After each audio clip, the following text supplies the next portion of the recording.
Cheruvugattu video తర్వాత ఏమన్నా change వచ్చిందా అని చెప్పి చూడడానికి పోయినా వచ్చింది. ఇంతకుముందు కంటే ఇంకొంచెం దారుణంగా ఉంది అంతే. ఈసారి ఇంకొంచెం స్పెషల్గా ఏం చేస్తున్నారంటే గుట్ట మీద బీడీలు కూడా తాగుతున్నారు.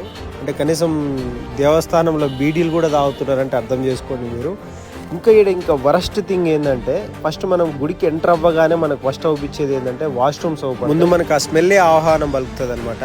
ఈయన్నే ఆడు పెద్ద అదిగా స్టాచ్యూ కట్టడానికి చూస్తుంటే ఆ పక్కనే వాష్రూమ్స్ పెట్టిండు. ఫస్ట్ ఏంటంటే ఆ నుంచి ఆ వాష్రూమ్స్ తీసి మింగాలి. అసలు అర్థం కాదు ఏంటంటే చెరుగట్టు అనేది ఎన్నో సంవత్సరాలకు వెళ్ళి చాలా మందికి ఇష్టమైన దేవస్థానం, ఎంతో మంది భక్తులు వస్తుంటారు. కానీ ఇంతవరకు ఎందుకు ఇంత దారుణంగా ఉంది, ఎందుకు డెవలప్మెంట్ కావట్లేదో అర్థం కాదు. ఇప్పుడు చెరుగట్టు జాతర వస్తుంది కానీ అది అప్పటికప్పుడే ఖర్చు పెట్టేసారు, అప్పటికప్పుడే అయిపోతుంది. కానీ దేవస్థానానికి అయితే ఎలాంటి డెవలప్మెంట్ అయితే ఉండదు. నేనేమంటున్నా అంటే మన కష్టం వచ్చినప్పుడు ఆ దేవుడు గుర్తొస్తాడు. ఆ దేవునికే కష్టం వచ్చింది, ఇప్పుడు మనందరం సపోర్ట్గా ఉండాలి, ఈ పరిష్కారం చూపించాలి. ఈ విషయాన్ని అయితే మన ఏరియా ఎమ్మెల్యేకి కానీ ఏరియా సంబంధించిన మంత్రికి కానీ వరకు తీసుకెళ్ళాలి. కొత్త భక్తులు ఎక్కడెక్కడి నుంచో చాలా మంది వస్తున్నారు, కానీ మళ్ళీ రావాలంటే చాలా భయపడిపోతున్నారు అక్కడున్న ఏర్పాట్లను చూసి. అయితే భక్తులందరూ ఈ ఏరియా ఎమ్మెల్యేని, ఈ ఏరియా మంత్రిని కింద కామెంట్స్ లో ట్యాగ్ చేయండి, వాళ్ళ వరకు తీసుకెళ్దాం. శివ.